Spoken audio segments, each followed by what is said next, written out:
ரிஷபராசி அன்பர்களே, வைகாசி மாதம் எப்படி இருக்க போகுது? உங்கள் ராசிநாதன் 2ஆம் இடத்தில் உட்கார்ந்துருக்கார். தனஸ்தானம், குடும்பஸ்தானம், வாக்குஸ்தானத்தில் குரு பகவானோட சேர்ந்திருக்கார்.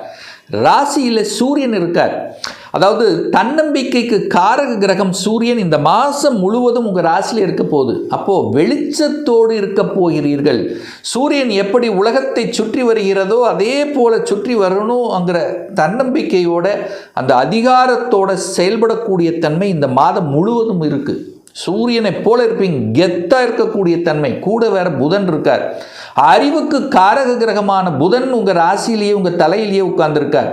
அப்போ எந்த இடத்தில் எதை பேசணும், எதை செய்யணுங்கிற அந்த அறிவு, புத்திசாலித்தனம் இயல்பாகவே இந்த மாதம் இருக்க போகிறது அப்படின்னு அர்த்தம். அதுவும் குறிப்பாக புதன் என்கின்ற கிரகம், தனஸ்தானத்தின் அதிபதியான புதன் ஆட்சி பலம் அடைகிறார். எப்போ? வைகாசி மாதம் 15. அப்போ 2க்குரியவன் 2ஆம் இடத்திலேயே ஆட்சி பலத்தோட ஸ்ட்ராங்காக இருக்கக்கூடிய தன்மை. அப்போ என்னென்ன? குடும்பம் நன்றாக இருக்க போகிறது, தனம் நன்றாக இருக்க போகிறது, உங்கள் வாக்கு பலிதம் நன்றாக இருக்க போகிறது, குடும்பத்தில் இருக்கக்கூடிய பிரச்சனைகளை தீர்க்க போகிறீர்கள். குடும்ப நபர்கள் அனைவரும் ஒன்றிணைந்து சில நல்ல விஷயங்கள் செய்ய காத்து கொண்டிருக்கிறது. பேச்சு இனிமையாக இருக்குது. பேச்சு சார்ந்த துறை அல்லது தொழில், உங்கள் வாக்கு பலிதம்ங்கிறது நல்லா இருக்குது. உங்கள் வாக்கை நிறைவேற்ற போகிறீர்கள் அப்படிங்கிறத எடுத்துக்கலாம். அப்போ பொருளாதாரத்துக்கு பிரச்சனை வருமா சார்? எப்படி சார் வரும்? 2ஆம் அதிபதி வலிமை பெறப்போகிறது. அப்போ 2ஆம் இடம் ஸ்ட்ராங் ஆனாலே பொருளாதாரம் வலிமை பெறுகிறதுன்னு அர்த்தம் தானே. 3ஆம் இடத்தில் குரு பகவான் வந்து அமரப்போகிறார் இந்த வைகாசி மாதம் 19ஆம் தேதி. அப்போ குரு உச்ச பலம் அடைய போகிறது. சார், குரு நமக்கு கெடுதல் செய்யக்கூடியவன் தானே. இந்த ரிஷபத்துக்கு குரு 8ஆம் அதிபதி தானே, அட்டமாதிபதி தானே, வலிவேதனை செய்யக்கூடியவன் தானே. அவர் உச்சமாக இருக்கும்போது பெரிய வலிவேதனைகளை கொடுத்து விடுமோ என்கின்ற ஐயப்பாடு ஒரு சில ரிஷபத்துக்கு கண்டிப்பாக இருக்கும். கண்டிப்பாக வலி என்பது இல்லை.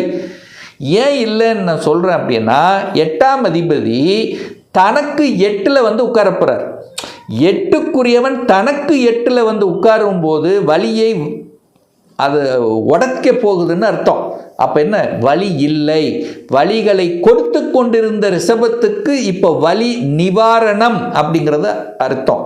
அப்போது ஒரு கடனை கொடுத்து கொண்டிருந்த, அல்லது ஒரு எதிரியை கொடுத்து கொண்டிருந்த, அல்லது ஒரு வழக்கு கொடுத்து கொண்டிருந்தவர்களுக்கெல்லாம் விடுதலை அடைய போகிறது அப்படிங்கிறத ஆழமாக மனதில் பதிய வைத்துக் கொள்ளுங்கள்.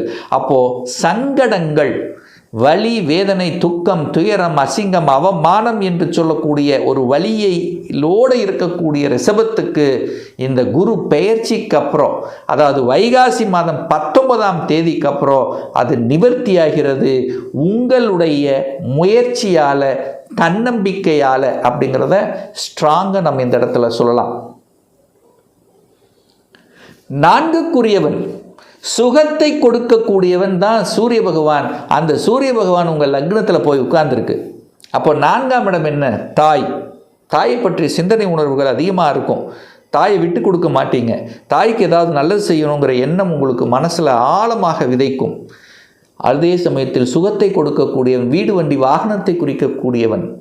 அப்போது 4ஆம் அதிபதி லக்னத்தில் இருக்கும்போது அந்த 4ஐ பற்றிய சிந்தனை உணர்வுகள் உங்கள் தலை மேலே இருக்கும். சார், வீடு வாங்கிடலாமா, வாகனம் வாங்கிடலாமா, இல்லை வீட்டை ஆல்ட்ரு பண்ணலாமா, வீட்டை மாற்றலாமா, வேறு இடத்துக்கு ஷிஃப்ட் போகலாமா, அல்லது தொழில் இடமாற்றம் பண்ணலாமா, இந்த மாதிரி ஒரு மாற்றம் என்பதற்கான என்ன உணர்வுகளை உங்கள் ஆழ் மனதில் தோன்றும். அதை செயல்படுத்தக்கூடிய அமைப்பும் இந்த வைகாசி மாதம் உண்டு இந்த ரிஷபராசி என்பர்களுக்கு. 5ஆம் அதிபதி பூர்வ புண்ணியஸ்தானத்தின் அதிபதி, பஞ்சமஸ்தானத்தின் அதிபதி, காதல் ஸ்தானத்தின் அதிபதி தான் அந்த 5ஆம் அதிபதி. எங்கே இருக்கார்? உங்கள் ராசியிலேயே உட்கார்ந்துருக்கார். ரொம்ப நல்ல அமைப்பு தான். அதே சமயத்தில் இந்த வைகாசி 15க்கு அப்புறம் ஆட்சி பலம் அடையுது. 5ஆம் அதிபதி ஸ்ட்ராங் ஆகுது. பூர்வ புண்ணியாதிபதி ஸ்ட்ராங் ஆகுது. 5ங்கிறது குழந்தைகள். அந்த குழந்தை ஸ்தானாதிபதி வலுப்பெறுகிறது. அப்போ குழந்தை ஆசைகளை நிறைவேற்ற போகிறீங்க. குழந்தை படிப்புக்காக உங்களுடைய என்ன மனம், செயல், சிந்தனைகள் ஒரு சேர செயல்படுத்த போகிறீங்க. அதையும் செயல்படுத்தி வெற்றி காண்பீங்க. அப்போ குழந்தைகள் என்ன ஆசைப்படுது, என்ன படிக்கணும்னு நினைக்குது, அது நிறைவேறும். ஒரு இன்ஜினியர் படிக்கணுமா, இல்லை டாக்டர் ஆகணுமா, இல்லை வக்கீல் ஆகணுமா, இல்லை ஒரு சிஏ படிக்கணுமா, ஸோ என்ன படிக்கணும் என்று தன்னுடைய ஆழ்மனதில் நினைத்து கொண்டிருக்கிறதோ அதை நிறைவேற்றக்கூடிய அந்த அமைப்பில் இருக்குது. ஏன்னா சூரியன் அங்கேயே இருக்கார். அப்போது சூரியனுங்கிறது தகப்பனை குறிக்கக்கூடிய கிரகம். அப்போ கண்டிப்பாக அது செயல்படுத்தக்கூடிய அமைப்புங்கிறது இந்த ரிஷபத்துக்கு நல்லாவே இருக்குது. அதே சமயத்தில் குழந்தை காரக கிரகம் பார்த்திங்கன்னா உச்சபலம் அடையுது.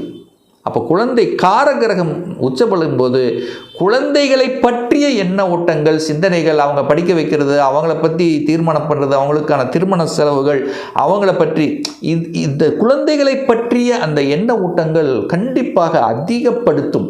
அதை செயல்படுத்தக்கூடிய அமைப்புங்கிறது நல்லபடியாக இருக்கிறது. சார் திருமணம் எப்போ சார் நடக்கும்? இதுவரைக்கும் ஒரே தடை, தாமதம், பிரச்சனை. இப்போ பாருங்கள், குரு பயிற்சி ஆகிறார், முயற்சி ஸ்தானத்தில் வந்து அமர்கிறார். உங்கள் முயற்சியால் திருமணம் நடக்கும். ஸ்ட்ராங்காக சொல்கிறேன். ஏன்? 3ஆம் இடத்தில் உச்சமாக இருக்கக்கூடிய குரு பகவான் 7ஆம் இடம் என்று சொல்லக்கூடிய திருமண ஸ்தானத்தை பார்க்குறார். அப்போ குரு பார்த்தால் கோடி நன்மை என்று சொல்வோம். அப்போ எங்கே பார்க்குறார்? விருச்சிகத்தை பார்க்குறார், விருச்சிக மனையை பார்க்குறார். அந்த விருச்சிகத்தில் என்ன இருக்குது? திருமணம் என்கின்ற அமைப்பு அங்கே இருக்குது. அப்போது திருமணம் ஆகாத இந்த ரிஷபத்துக்கெல்லாம் திருமணம் ஆகக்கூடிய அந்த திருமணத்தில் இருந்தக்கூடிய தடைகள் எல்லாம் விலக இருக்கிறது. அப்போ இந்த வருடம் எடுத்துக்கிட்டா அந்த குரு பார்வையால் இந்த வைகாசியிலிருந்தே திருமணத்துக்கு தடை இல்லை. டக்கு நடக்கும், நினச்ச மாதிரி நடக்கும், உங்கள் ஸ்டேட்டஸுக்கு தகுந்த மாதிரி நடக்கும், உங்கள் மனதுக்கு பிடித்த மாதிரி நடக்கும் அப்படிங்கிறத மைண்டில் வச்சுக்கோங்க. அதே சமயத்தில் 7ஆம் அதிபதி இப்போ ஆட்சியாக வேறு இருக்கார், ஸ்ட்ராங்காக இருக்கார். நிறைய ரிஷபத்துக்கு சுப காரியங்கள் செய்யக்கூடிய அமைப்புங்கிறது நல்லபடியாகவே இருக்கிறது. அதே சமயத்தில் 8க்குரியவன் தனக்கெட்டில் இருக்கும்போது ஏற்கனவே சொல்லிட்ட வலி, வேதனை, துக்கம், துயரம் அத்தனையும் விலக காத்து கொண்டிருக்கிறது. பாக்யாதிபதி, அதாவது இந்த ரிஷபத்துக்கு ராஜ யோகத்தை தரக்கூடிய ஒரு கிரகம் அப்படின்னா அது சனி பகவானத்தை சொல்லணும். அந்த சனி பகவான் எங்கே இருக்கார்? 11ஆம் இடத்தில் உட்கார்ந்துருக்கார். 11ஆம் இடத்தில் இருக்கக்கூடிய சனி பகவான் இனிமேல் அதீத நன்மைகளை கொடுக்க காத்து கொண்டிருக்கிறது. ஏன்னா ஏன் சார் சொல்கிறீங்க? இதுவரைக்கும் இல்லை, பெருசாக நடக்கலை சார். ஓஹோ ஆகோ அது நடக்கு இது நடக்குன்னு சொல்கிறோம், நிறைய பேர் சேனல் நிறைய இடத்துல சொன்னோம். இப்போ நடக்கலையே சார். இனி நடக்க காத்து கொண்டிருக்கிறது.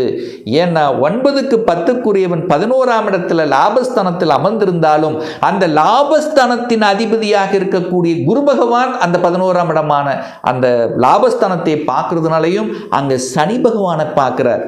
அப்போது டபுள் லக்கு தான், லக்கு தான். இந்த ரிஷபத்துக்கு நிறைய ஜாக்பாட், நிறைய லக்கு, நிறைய அதிர்ஷ்டம், நல்ல மாற்றங்கள், வேலையில் மாற்றம், தொழில் மாற்றம், உத்தியோக மாற்றம், இட மாற்றம், இன்க்ரிமெண்ட் கிடைக்கிறது, ப்ரமோஷன் கிடைக்கிறது, அதாவது கவர்மெண்ட் வேலைக்கு போகிறது, ஒரு ஆசைகள் உங்கள் மனசில் நினச்சிட்டு இருப்பீங்க பாருங்கள். அது உங்கள் முயற்சியால் இனிமேல் சக்ஸஸ் கொடுக்கும்னு சொல்ல வரேன். அப்போ ரிஷபம் நல்லது நடக்கக்கூடிய மாதத்தின் தொடக்க புள்ளியாகவே இந்த வைகாசி மாதம் அமையிருக்குன்னு சொல்லலாம். அப்போ வைகாசி மாதத்திலிருந்து ஏறுமுகம்தான், இனி இறங்கு முகம் என்பது இல்லை. அப்போ தொட்டது துளங்க போகுது, நினைச்ச காரியங்கள் ஜெயமாக போகிறது. நீங்கள் எந்த தொழில் வேணால் இருங்க, இல்லை வேலையில் இருங்க. அப்போ வேலையில் இருக்கின்றவர்கள் ப்ரமோஷன், இன்க்ரிமெண்ட், அடுத்த வேலை, அடுத்த ஜம்ப் அப்படி போகக்கூடிய அமைப்பு. ஒரு சிலருக்கு சொந்த தொழில் செய்யக்கூடிய எண்ணங்கள், அந்த தன்மைகள் உருவாகும். இல்லை ஏற்கனவே சொந்த தொழில் இருக்கின்றவர்களுக்கெல்லாம் புதிதாக வேற அடிஷ்னலாக கிளைகளை உருவாக்குவதில் அதிகமான லாபத்தை சம்பாதிக்கக்கூடிய தன்மையில் இப்படி கொண்டு போகும். வியாபாரத்தில் இருக்கிறவங்க புதிய நுணுக்கங்கள் செயல்படும், பேச்சுகள். புதன் சூப்பராக இருக்காரா, அழகாக அற்புதமாக இருக்கார். எந்த இடத்துல எதை பேசணும், அந்த அறிவை யூஸ் பண்ணி செய்யக்கூடிய அத்தனை தொழில்களும் சூப்பராக இருக்க போகுது இந்த காலகட்டம். தகவல் தொடர்புத்துறை, கம்யூனிகேஷன், நெட்வொர்க்கு, சாஃப்ட்வேரு, சிஏ, கணக்கு, அக்கௌண்ட், ஆடிட் இந்த மாதிரி இருக்கக்கூடிய அத்தனை ரிஷபத்துக்கும் நல்லபடியாக இருக்கக்கூடிய ஒரு அற்புதமான ஒரு மாதமாக அமைகிறது. அப்போ ரிஷபத்துக்கு நல்ல மாதம் இந்த வைகாசி மாதம்.